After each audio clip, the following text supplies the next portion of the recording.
My husband and sister have been secretly hooking up behind my back whenever I'm not around, and now I realize there's no one I can truly call my family. Posted by you/cheatersuck12. I can't move. If I move, it becomes real, and I have to accept what I saw and think about what's next. I came home from work early and saw my sister's car, thinking maybe she was dropping off some food from her job. But no, I walked in and saw my husband and sister naked in my kitchen, the kitchen I paid for. As soon as I registered what I saw, I got into my car and left. I kept driving, just driving until I found the hotel I'm at now.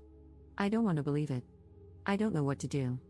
My sister, my only family, my best friend, the one who's supposed to be there for me and support me. My husband, my person, my other half, the one who's supposed to love and respect me. The two most important people in my life have ruined everything. I've blocked them both on my phone.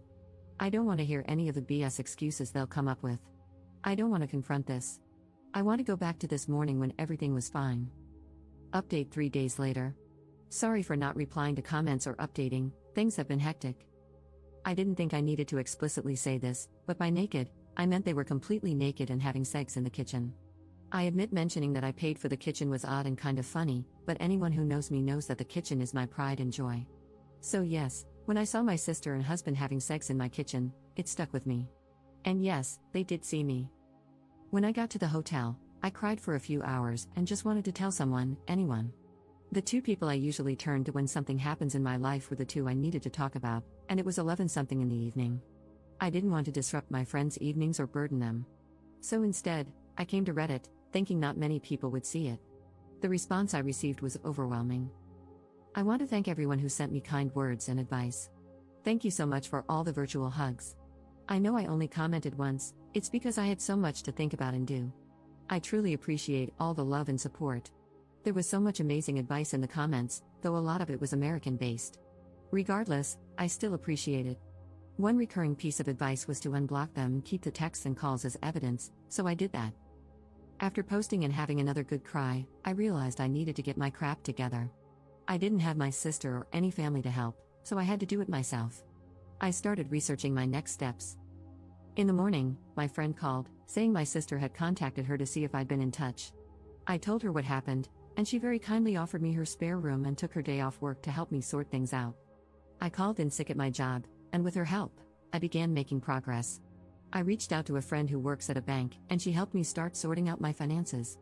My friend also found me a lawyer to consult. After my phone consultation with the lawyer, I was so overwhelmed.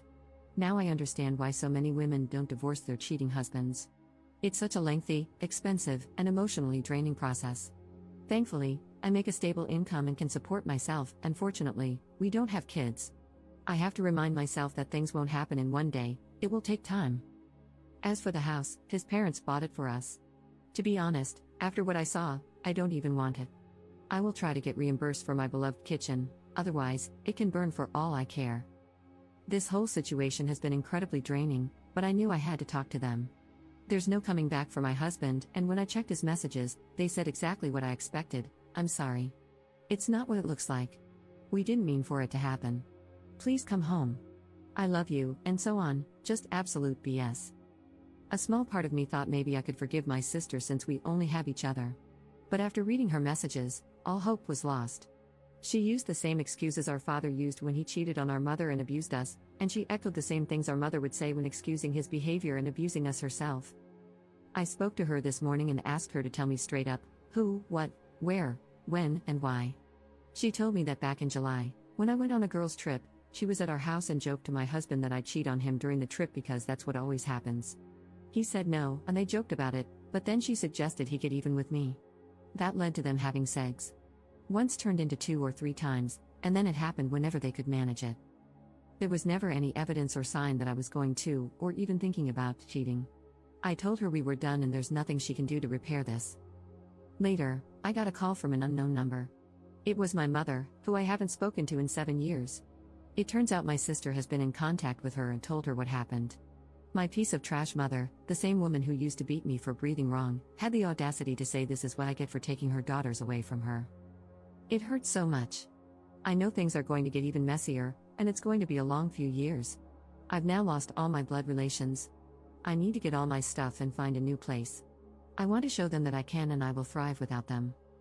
Again, thank you all from the bottom of my heart for all the love and advice. To all the people in the comments who can relate to my situation, I'm so sorry. Second update 10 months later. I actually forgot about this account until recently, and when I logged back in, I saw so many people still commenting, messaging me, and checking up on me. To those people, thank you for your kindness.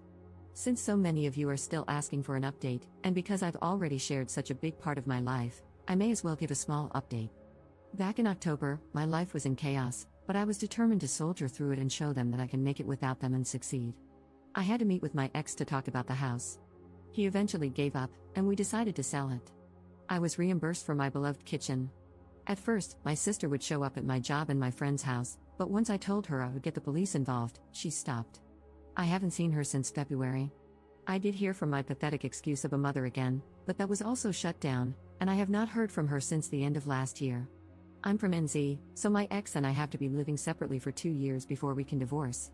Although I want nothing to do with him, I'm not too fussed. 1 year is almost done. I started therapy, which has been healing. I wish I had gone earlier.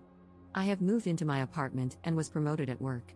I've also gone on 2 girls' trips and had some extra fun this time, as I was a single woman. And I've just started seeing someone. He has been very kind. Thank you all again for your kindness. I hope this is the update you were waiting for. Third update 18 months later. Hello, it's been a while. I still get messages and notifications asking for an update, so this will be my last one. I am officially divorced. It took a while, but I got there, and my ex-husband had 2 years to accept it and not fight it. I've got my own house, a nice kitchen, a cute, mature man on my arm, friends who treat me like a sister should, and a job that respects me. I'm happy and couldn't care less where my biological family is or what they're doing. I am enjoying the wonderful summer we're having in NZ and living my life. Thank you all for the support. Wish you all the best.